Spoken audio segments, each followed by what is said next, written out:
வணக்கம் உறவுகளை, மகிழ்ச்சியான காலை வணக்கம். உதாசீனப்படுத்துறதுங்க என்னங்க சொல்றீங்க? ஆமாங்க, இப்ப அதான அதிகமா நடந்துட்டு இருக்கு. அதாவது 2 அடி கூட அடிச்சிடலாங்க, திட்டு கூட திட்டிடலாம், வாங்கிக்கலாம். ஆனா உதாசீனப்படுத்தினா மட்டும் தாங்க முடியாதுங்க.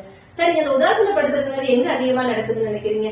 நீங்க உண்மையா ஒரு ஆத்மார்த்தமா தாய்மை உள்ளத்தோட நீங்க ஒரு உறவு மேல பாசம் வச்சிருப்பீங்க அப்படின்னா கண்டிப்பா நீங்க இந்த உதாசீனப்படுத்துறது அதிகமாவே வாங்கிருப்பீங்க.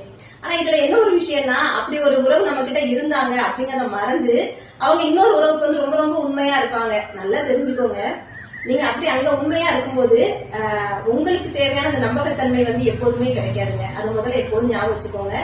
இன்னொரு விஷயம் என்னன்னா, உங்க மேல அன்பா இருந்த அந்த உறவு எதிர்பார்க்கறது எப்போதுமே ஒண்ணுதாங்க, நீங்க நல்லா இருக்கணும் அப்படிங்கிறது மட்டும்தான். நான் எப்போதும் சொல்றதுதான், நமக்கு பிடிச்சவங்க நம்ம கூட இருக்கணும் இல்ல, அவங்க நல்லா இருந்தாலே போதும். ஏன்னா இந்த காலத்துல இது மாதிரி உண்மையான அன்பு பாசம் இதெல்லாம் கிடைக்கிறது ரொம்ப ரொம்ப கஷ்டங்க.